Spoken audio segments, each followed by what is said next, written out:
Hello, welcome to Infinitypedia once again. This is Gaurav Chakraborty. আজকে share market আবার crash করে গেছে। তো শেয়ার মার্কেট ক্র্যাশ করার পেছনে কী কারণ আছে, এবং যেটা আপনি অলরেডি থাম্বনেলে দেখে নিয়েছেন যে আপনার ডলারের দাম আবার বেড়ে গেছে এবং রুপির ভ্যালু আবার পড়ে গেছে। আর হলো হচ্ছে এর সঙ্গে কি ট্রাম্পের আপনার হলো হচ্ছে ট্যারিফ ইম্পোজমেন্টের কোনো কারণ আছে, সেই সব নিয়ে আজকে আলোচনা করব। দেখুন, ডলারের দাম বিগত কিছু মাসে প্রচুর বেড়েছে, বিগত বছরে আপনার কিছু বছরেই বলা যায় প্রচুর বাড়তে থাকছে, এবং রুপির ভ্যালু আপনার হলো হচ্ছে কন্টিনিউয়াসলি কমতে থাকছে। তো কেন হচ্ছে এইগুলো এবং এর পেছনে কী কারণ সেটা আলাদাভাবে বলা যেতে পারে, কিন্তু আজকে হলো হচ্ছে যে খবরটা এসে সেটা হলো হচ্ছে ট্রাম্পের হলো হচ্ছে আপনার হলো হচ্ছে ট্যারিফ ইম্পোজমেন্ট। এইটার কারণে কি আপনার ডলারের ভ্যালু বেড়েছে, এটার কারণে কি আপনার রুপির ভ্যালু কমেছে, এবং এর পেছনে আর অন্যান্য কী কারণ থাকতে পারে সেই নিয়ে আলোচনা করব। তো চলুন শুরু করা যাক। তো আপনি যেটা স্ক্রিনে অলরেডি আপনি যেটা থাম্বনেলে অলরেডি দেখে নিয়েছেন যে রুপির ভ্যালু পড়ে গেছে এবং ডলারের ভ্যালু বেড়ে গেছে, যেটা আপনি দেখতে পাচ্ছেন কন্টিনিউয়াসলি। যদি আপনি এখানে দেখতে পাচ্ছেন জ্যানের একটা আছে, আর জ্যান 25 থেকে যেটা সব থেকে বেশি আজকে, এবং ডলারের ভ্যালু আজকে অল টাইম হাইয়ে আছে, এবং $1 ইকুয়াল টু আপনার হলো হচ্ছে 87.16 রুপিস। তো এটা অল টাইম হাইয়ে আছে, এবং এর কারণেই আমি বলছি অনেকটা এফেক্ট হয়েছে। আপনার হলো হচ্ছে আজকে নিফটি পড়ে গেছে, আপনি যদি দেখেন সেন্সেক্স পড়ে গেছে। তো মোটামুটি বাজারের কিন্তু আজকে এটা আপনার হলো হচ্ছে সেন্টিমেন্টস দেখিয়েছে, এফেক্ট দেখিয়েছে, এবং বিগত কিছু মাস ধরে আপনার শেয়ার মার্কেট কন্টিনিউয়াসলি নিচের দিকেই যেতে থাকছে, এবং আমার যেটুকু মনে হয় এই বছরটা ওরমই হবে। যাই হোক, ওইটা আলাদা বিষয়, এবং আমি ট্রেড এক্সপার্ট নই, তো এই বিষয়ে আমি কোনো মন্তব্য দেবো না। আমার জাস্ট একটা অনুমান যে মনে হচ্ছে এই বছরটা এরমই থাকবে। তো এবার বিষয় হলো হচ্ছে কেন হয়েছে আপনার ডলারের ভ্যালুটা যেটা ওপরে গেছে আর রুপিটা যেটা নিচে গেছে সেটা কেন হয়েছে, এবং ট্যারিফের সঙ্গে কি এর পেছনে কোনো একটা কারণ থাকতে পারে। তো এটা উত্তর হলো হচ্ছে হ্যাঁ, এইটা অনেকটাই এর ওপরে নির্ভর করছে। দেখুন, যদি আপনি বলেন ভারতের ওপরে কি ট্যারিফ পড়েছে, তো এটার উত্তর হলো হচ্ছে না, ভারতের ওপরে এখনও অবধি ইম্পোজ হয়নি, কিন্তু আপনার কিছু বড় বড় কান্ট্রি যেরকম হলো হচ্ছে চায়নার ওপরে মেনলি সব থেকে বেশি ইম্পোজ হয়েছে, এবং মেক্সিকোর মতন কান্ট্রিগুলোতেও ইম্পোজ হয়েছে। তো চলুন এই খবরটা দেখে নেওয়া যাক। তো দেখতে পাচ্ছি এটা হিন্দুস্তান টাইমসের খবর। এখানে বলা হয়েছে Donald Trump's excludes India in new tariff. আপাতত ভারতকে এক্সক্লুড করেছে, but impose on China, Mexico এবং ক্যানাডা কিন্তু একটা নেভার কান্ট্রি আপনার আমেরিকার, এবং কিছুদিন ধরে ক্যানাডার সাথে আপনারা জানেন মনোমালিন্য চলছে, বলছে যে আমাদের অংশ হয়ে যান আপনারা। তো ওই বিষয় নিয়ে ক্যানাডার উপরে ইম্পোজ করেছে, মেক্সিকোর উপরে ইম্পোজ করেছে, কারণ মেক্সিকোর সঙ্গে ইমিগ্রেশনের সমস্যা আছে, এবং চায়নার উপরে তো করবেই, কারণ ট্রেড ওয়ার চায়নার সাথে চলছে। তো এবার বিষয়টা হলো হচ্ছে যে আপনার এই যে হয়েছে এটার সঙ্গে ভারতের ওপরে যে এখনও অবধি আপনার পড়েনি, ভারতের ওপরে আপনার কিন্তু ইম্পোজ হয়নি, তা সত্ত্বেও ভারতের মার্কেট কেন রিয়্যাক্ট করেছে, এবং এর মধ্যে আর কি ইম্পর্টেন্ট পয়েন্ট আছে সেগুলো নিয়ে আজকে আলোচনা করব। তো আপনারা আগে যদি বলে যে যারা যদি কেউ ট্যারিফ কথার অর্থ জানেন না, তাদেরকে আমি জাস্ট শর্টে একটুখানি আমি ট্যারিফের মানেটা বলে দিচ্ছি। আর tariff is a tax imposed by the government of the country, or by the আপনার হলো হচ্ছে যেখানে আপনার যেই ইউনিয়ন থেকে যাবে সেই ইউনিয়নের imports or exports of goods. কথার একদম যদি পাতি বাংলায় বলি, তো এর মানে হলো হচ্ছে কোনো দেশ থেকে যদি অন্য কোনো দেশ কিছু নেয়, সাপোজ ধরুন আমেরিকার থেকে ভারত কিছু জিনিসপত্র কিনছে, তার উপরে যেই ট্যাক্সটা বসবে সেইটাকেই আপনার ট্যারিফ বলে, ঠিক আছে। তো ভারতের ওপরে যা ট্যারিফের ভ্যালু ছিল তাই আছে, এটা বাড়েনি, কিন্তু আপনার চায়নার ওপরে এটা ইম্পোজমেন্টটা বেড়ে গেছে, ঠিক আছে। আর একটা জিনিস যেটা ইম্পর্টেন্ট সেটা হলো ট্রেড ডেফিসিট। এইটা কি সেটা আমি বলে দিচ্ছি, সেটা আপনারা জেনে রাখুন। সেটা হলো হচ্ছে trade deficit means that the country is importing more goods and services then it is exporting. যেরকম কোনো দেশ যখন কোনো জিনিসপত্রে বেশি ইম্পোর্ট করছে এবং এক্সপোর্ট কম করছে, সেটাকে আমরা ট্রেড ডেফিসিট বলে। তো এইটা কেন বলছি, এটা কারণটা আমি পরে বলছি, ঠিক আছে। তো এবার বিষয়টা হলো হচ্ছে এই কোন কান্ট্রির ওপরে কত ট্যারিফ বসেছে এবং কী হয়েছে সেই ইম্পর্টেন্ট পয়েন্টগুলো বলে দিচ্ছি, এবং এইটা ভারতের ওপরে এফেক্ট কেন হয়েছে, ভারতের শেয়ার মার্কেটের ওপরে কেন এফেক্ট হয়েছে, আমার এরকম অ্যানালিসিস কেন, সেইটা আমি ওর নিয়ে বলবো। তো এই দেখুন এখানে ইম্পর্টেন্ট কিছু পয়েন্ট আমি এনেছি, সেই পয়েন্টগুলো নিয়ে আমি এখন বলবো এখানে এই আপনার ট্যারিফের ইম্পোজমেন্টের খবরটার উপরে। তো দেখুন ফার্স্টে যেটা বলেছে সেটা হলো হচ্ছে নিউ ট্যারিফ অ্যানাউন্সমেন্ট, যেখানে বলেছে US president Donald Trump impose tariff on China, Mexico and Canada, excludes India, ইন্ডিয়াকে বাইরে রেখেছে। আচ্ছা, focus on trade deficit, trade ডেফিসিটের উপরে ফোকাসটা কী আছে সেটা হলো হচ্ছে the tariff war imposed countries contributing the most to the US trade deficit, ইউএসের যেখানে ট্রেড ডেফিসিট সব থেকে বেশি আছে সেই কান্ট্রিগুলোর ওপরে করেছে। আমি যেটা বললাম ট্রেড ডেফিসিটটা জেনে রাখুন, মানে যেই সমস্ত কান্ট্রির থেকে আপনার ইউএস বেশি জিনিসপত্র কিনছে এবং পাঠাচ্ছে কম, সেই সমস্ত জায়গায় আপনার এই ইম্পোজমেন্টটা হয়েছে। উদাহরণ হিসাবে আপনার হলো হচ্ছে মেক্সিকো, তারপরে হলো হচ্ছে ক্যানাডা এবং চায়না। চায়নার থেকে আপনি অবশ্যই জানেন চায়না কিন্তু জিনিসপত্র বেচে বেশি, কেনে কম, তো এই জিনিসটা সেই কারণে হয়তো ইম্পোজমেন্টটা হয়েছে। এক্সক্লুশন অফ ইন্ডিয়া, ইন্ডিয়াকে বাইরে কেন রেখেছে?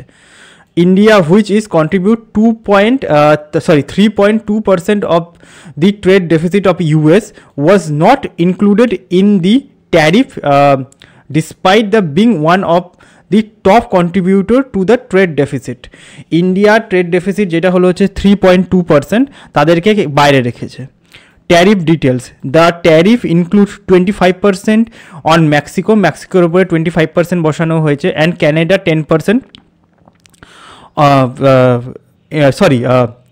25% অন মেক্সিকো, অ্যান্ড ক্যানাডাতেও আপনার 25% বসিয়েছে, অ্যান্ড চায়নার অন 10%, চায়নার ওপরে 10% বসানো হয়েছে।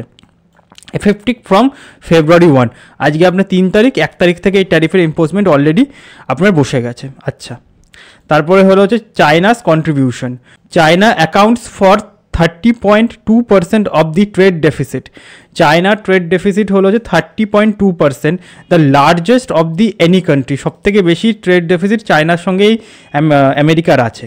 আচ্ছা, মেক্সিকোর কন্ট্রিবিউশন, মেক্সিকোর কত পার্সেন্ট কন্ট্রিবিউশন আছে? Mexico contributes 19% of the US trade deficit, এটা হলো সেকেন্ড লার্জেস্ট আফটার চায়না।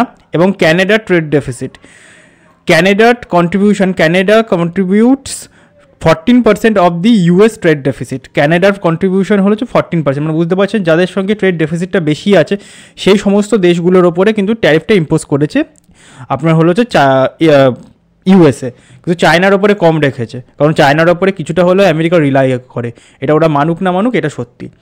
আচ্ছা, ইন্ডিয়ার স্মলার কন্ট্রিবিউশন, ইন্ডিয়ার কন্ট্রিবিউশন কিন্তু স্মল আছে 3.2%, ইন্ডিয়ার কন্ট্রিবিউশন 3.2%, এই কারণে হয়তো ইন্ডিয়ার উপরে আপাতত করছে না। এইটা ছাড়া আরেকটা কারণও আছে যেটা আমার পার্সোনালি মনে হয়, সেটা হলো হচ্ছে ব্রিক্স। এবার আপনারা বলতে পারেন ব্রিক্সের সঙ্গে কী রিলেশন, দেখুন এটা আমার পার্সোনাল মত, আপনারা সবাই জানেন যে ব্রিক্স কান্ট্রিরা ব্রিক্স কারেন্সি সৃষ্টি করার চেষ্টা করছে, ব্রিক্স আপনার হলো কারেন্সি সৃষ্টি করার চেষ্টা করছে, এবং এটা একটা ডলারের অল্টারনেটিভ ট্রেড কারেন্সি হিসাবে এরা বানানোর চেষ্টা করছে। এবং কিছুদিন আগে ডোনাল্ড ট্রাম্প আপনার হলো হচ্ছে তার টুইটার হ্যান্ডেলে এসে বলেছে যদি এরকম করে কোনো ব্রিক্স কান্ট্রিজরা, আমরা তাদের উপরে 100% ট্যারিফ ইম্পোজ করবো। তো এটা একটা হয়তো ইন্ডিয়াকে একটা থ্রেট টাইপের বা একটা ছোটো টাইপের আপনার মানে হুঁশিয়ারি ধরনের দেওয়ার চেষ্টা করছে যে আপনারা এরকম করেন না, যদি করেন আমরা কিন্তু এই জিনিসপত্রগুলো, এই স্যাংশনসগুলো বা এই ইম্পোজমেন্টগুলো আপনাদের উপরেও করতে পারি। তো এটা আমার জাস্ট একটা পার্সোনাল ধারণা, এটার উপরে কোনো যুক্তি নেই বা এই আর্টিকেলেও লেখা নেই, এটা আমার পার্সোনাল একটা মত, সেটা আমি বলে দিলাম আপনাদের। ট্রাম্পস ফেন্টিনল কনসার্নস, কী কী কনসার্ন আছে ট্রাম্পের? ট্রাম্প সাইটেড ফেন্টিনল আপনার হলো হচ্ছে trafficking as one of the reasons for the tariff. আচ্ছা, সেটা হলো হচ্ছে ট্রাফিকিং, যেই ধরনের আপনার কাজ হয়, ট্রাফিকিংয়ের কাজ হয়, যেটা specially from China and Mexico, human trafficking বলুন বা অন্যান্য কোনো ট্রাফিকিং ইলিগাল কাজগুলো হয়, সেই কারণে নাকি ট্রাম্প এইটা ইম্পোজ করেছে। আসলে তো এইগুলোর কারণে না, আপনার হলো হচ্ছে ট্রেডের কারণেও করতে পারে। As a fentanyl related death are the major concern in the US, যেটা হিউম্যান ট্রাফিকিংয়ের সময় হয় সেইটা ইউএসএ। আচ্ছা, ট্রাম্পস ট্রেড ডেফিসিট রিমার্ক, ট্রাম্পের যে ট্রেড ডেফিসিট রিমার্কটা আছে সেটা কি? Trump mentioned that the US has $200 billion trade deficit and $250 billion deficit with the Mexico. তো চায়না এবং আপনার হল মেক্সিকোর সঙ্গে ট্রেড ডেফিসিটের অ্যামাউন্টটা আপনি যেটা দেখতে পাচ্ছেন সেটা যথেষ্ট বড়, এবং এইটার জন্যই আপনার হলো হচ্ছে ট্রাম্প হয়তো এইটা করেছে, এবং এটাই মেন কারণ হতে পারে। আচ্ছা, ইন্ডিয়াস ইম্পোর্ট ট্যারিফ পলিসি, ইন্ডিয়ার যে ইম্পোর্ট ট্যারিফ পলিসি সেটা কি? India's tariff policy has evolve over time, balancing domestic objectives with the global economic আপনার হলো হচ্ছে সব সিচুয়েশনগুলোকে মিলিয়ে, ইন্টিগ্রেশন এবং সিচুয়েশনগুলোকে মিলিয়ে, while ensuring compliance with the WTO rules. WTO রুলসের ওপরেও এটা ডিপেন্ড করে ইন্ডিয়ার পলিসিগুলো, ইম্পোর্টিং পলিসিগুলো। এবং আপনারা হয়তো জানেন যে চায়নার সাথে কিন্তু ভারতের ট্রেড ডেফিসিটটা, যেটা আমি ইনফরমেশন বলে দিচ্ছি, বেশি। সম্ভবত আগের বছরে ছিল হচ্ছে 118 আপনার হলো হচ্ছে $billion আপনার হলো হচ্ছে ট্রেড হয়েছে চায়নার সঙ্গে ইন্ডিয়ার, যার মধ্যে $100 আপনার হলো হচ্ছে আপনার হলো হচ্ছে ভারত হলো হচ্ছে ইম্পোর্ট করেছে, এবং $18 billion আপনার হলো হচ্ছে এক্সপোর্ট করেছে। $100 billion ইম্পোর্ট করেছে, $18 billion মানে এক্সপোর্ট করেছে চায়নার সাথে। মানে ট্রেড ডেফিসিট সম্ভবত এর কাছাকাছি ফিগারটা ছিল। ট্রেড ডেফিসিট কিন্তু চায়নার সাথে ভারতের কিন্তু প্রচুর। তো এটা একটা ভালো বিষয় না, এটা যথেষ্ট আরেকটুখানি কনসার্ন হওয়া উচিত এটা আমাদেরও। আচ্ছা, পরের পয়েন্টটা হলো হচ্ছে ট্যারিফ আপনার হলো ভ্যারিয়েশন ইন ইন্ডিয়া। আচ্ছা, India's tariff policies vary by সেক্টরের উপরে ডিপেন্ড করছে। Aiming to the protect sensitive sectors with the insuring across the critical raw materials and আপনার হলো হচ্ছে বাদবাকি গুডস। তো বিষয়টা হলো হচ্ছে এরকম যে ভারতের বিভিন্ন সেক্টরের উপরে ট্যারিফটা বিভিন্ন রকমভাবে ডিপেন্ড করে। আচ্ছা, তারপরে পয়েন্ট হলো হচ্ছে tariff rationalisation in India. India has made efforts to rationalise the tariff over time and address duty structure to the improve the tariff conditions. Tariff কন্ডিশনসে ইমপ্রুভ করার জন্য আপনার হলো হচ্ছে বিভিন্ন টাইমে ইন্ডিয়া বিভিন্ন রকম পলিসি আপনার ইম্পোজ করেছে। আচ্ছা, পরের পয়েন্টটা হলো হচ্ছে US চায়না ট্রেড ইম্প্যাক্ট। এইটা ইম্পর্টেন্ট পয়েন্ট। আমরা ভারতের মার্কেট কেন আপনার আজকে ডাউন গেছে সেটার জন্য এটা আপনি দিয়ে রাখুন। আর report from the Peterson Institute projected that the 10% of tariff on China would reduce US GDP by 55 billion over 4 years and result in a 128 billion loss for China, 128 billion loss for China, এবং যেটা ইউএসের জিডিপির ওপরে $55 billion effect ফেলবে। এটা কে বলেছে? এই সংস্থাটা বলেছে। পেটারসন ইনস্টিটিউটের একটা আপনার হলো প্রজেক্টেড রিপোর্টে এটা বলা হয়েছে। আচ্ছা, পরের পয়েন্টটা হলো হচ্ছে ইনফ্লেশন অ্যান্ড রিটালিয়েশন। ইনফ্লেশন এবং রিটালিয়েশন, দেখুন যেই সমস্ত দেশে আপনার ট্যারিফ ইম্পোজ হয়েছে সেখানে ইনফ্লেশন অবশ্যই কিছু না কিছু এফেক্ট হবে, সেটাই বলছে। এবং কী রিটালিয়েশন হতে পারে সেটাও বলছে। The tariff would cause the inflation raise by 20 basis point in US and 30 basis points in China, with the Chinese monetary policy intriguing temporarily to counter the effects of currency আপনার হলো depreciation, currency যে পড়ে যাওয়া ডেপ্রিসিয়েশনটা হয় সেই ডেপ্রিসিয়েশনটাকে counter করার জন্য বিভিন্ন রকম পলিসি চায়না আপনার হলো হচ্ছে ইমপ্লিমেন্ট করার চেষ্টা করছে। এবং এটার এগেনস্টে হয়তো চায়নাও কিছু করবে যেটা আমেরিকাকে ট্রেডের দিক দিয়ে হয়তো ক্ষতিগ্রস্ত করবে, তো সেটা হতে পারে। এবার প্রশ্নটা হলো যেটা আমি বললাম যে ভারতের ওপরে বা ইন্ডিয়ার ওপরে কেন এফেক্টটা হয়েছে এবং ইন্ডিয়ার যে মার্কেটটা আছে সেগুলো আজকে রিয়াক্ট কেন করলো, আপনার ডলারের দাম আবার কেন বেড়েছে এবং সেটা কেন হয়েছে। দেখুন, ফার্স্টে হলো হচ্ছে ডলারের দাম বেড়েছে এই কারণে, কারণ যে সমস্ত দেশগুলোর উপরে আপনার হলো হচ্ছে ইম্পোজ করেছে সেই কারণে হয়তো আপনার একটা সেন্টিমেন্টস আছে এবং সেই সেন্টিমেন্টসটার কারণে ওপরে গেছে, এটা একটা হতে পারে একটা কারণ। তো অবভিয়াসলি ডলারের দাম যদি বাড়ে তো রুপির দাম কমবে, এবং এটার পেছনে আরও একটা কারণ থাকতে পারে, এটা আমার মনে হয়। দেখুন, সারা পৃথিবী হলো হচ্ছে ইন্টারলকড। আপনি যদি ওয়ার্ল্ডকে দেখেন হচ্ছে সারা পৃথিবী কিন্তু ইন্টারলকড আছে। এবার আপনারা বলতে পারেন যে ইন্ডিয়ার ওপরে তো আপনার ট্যারিফ ইম্পোজ হয়নি, তাহলে ইন্ডিয়ার রুপির দাম কমলো কেন? দেখুন, চায়নার ওপরে তো হয়েছে। এবার বিষয়টা হলো যে চায়না কিন্তু ভারতের একটা খুব ইম্পর্টেন্ট ট্রেড পার্টনার। আমাদের এটা স্বীকার করতে হবে, চায়না কিন্তু ভারতের একটা ইম্পর্টেন্ট ট্রেড পার্টনার। আমরা অচাইতেই বা আমরা চাই না, কিন্তু তা সত্ত্বেও চায়না হয়ে গেছে, কারণ চায়নার থেকে ভারত প্রচুর পরিমাণে ইম্পোর্ট করে। যদি আপনার হলো হচ্ছে 20% এক্সপোর্ট করি, তো আপনার হলো হচ্ছে 80% ইম্পোর্ট করি। এবং চায়নার ওপরে আমেরিকার মতন একটা বড় বাজার যদি এই ধরনের আপনার ট্যারিফ ইম্পোজ করে, তো অবভিয়াসলি সেটা ভারতীয় মার্কেটে কিছু না কিছুটা এফেক্ট তো করবেই। তো এইটা একটা কারণ। চায়নার সঙ্গে চায়নার সাথে মানে আমেরিকার যে ট্রেড ওয়ারটা এখন চলছে বা ট্রেডের যে সমস্যাটা চলছে, সেই কারণে আমেরিকান ডলার আপনার ইনক্রিজ হচ্ছে।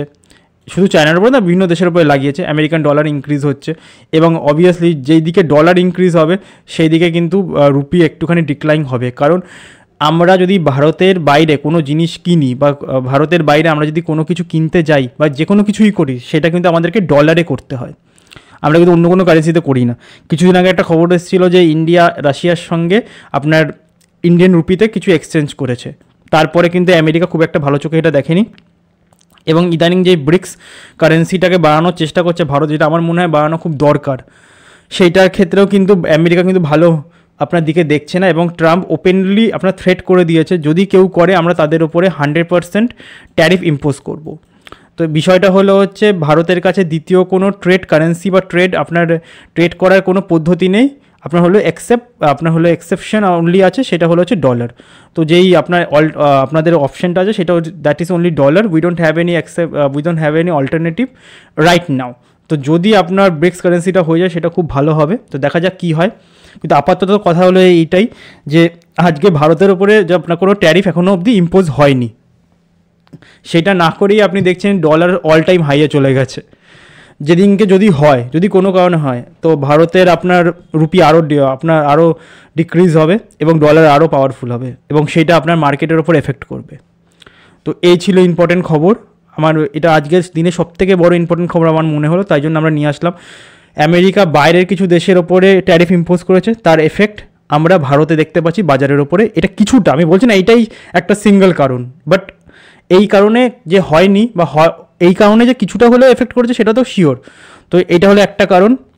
আর তাছাড়া হলো হচ্ছে বাজেটের মধ্যে আপনার আমার পার্সোনাল মত যে এই ইন্ডিয়াতে যে বাজেটটা আপনার এসছে, সেই বাজেটটা আপনার হলো হচ্ছে একটা ক্লাসকে খুব আপনার বেনিফিট করেছে, এটা আমি মানি। কিছুটা একটা শ্রেণীর জন্য খুব বেনিফিট হয়েছে, এটা সত্যি কথা। যে আপনার সবথেকে হাইলাইটেড পয়েন্টটা তো ছিল হচ্ছে ওই 12% আপনার হলো ওই 12 লাখ অবধি আপনার হলো হচ্ছে 12 লাখ অবধি আপনার কোনো ট্যাক্স দিতে হবে না। তো অবভিয়াসলি এটা একটা ভালো, কিন্তু এটা একটা শ্রেণীর জন্য। কেন আমি এটা বলছি এর বিষয়ে বা এর প্রসঙ্গে আমি আর একটা আলাদা করে সেপারেট ভিডিও নিয়ে আসবো। তো এইটার মধ্যে সব বলা যাবে না, অলরেডি লম্বা ভিডিও হয়ে গেছে। তো এটাও একটা কারণ যে আজকে বাজার রিয়াক্ট করছে।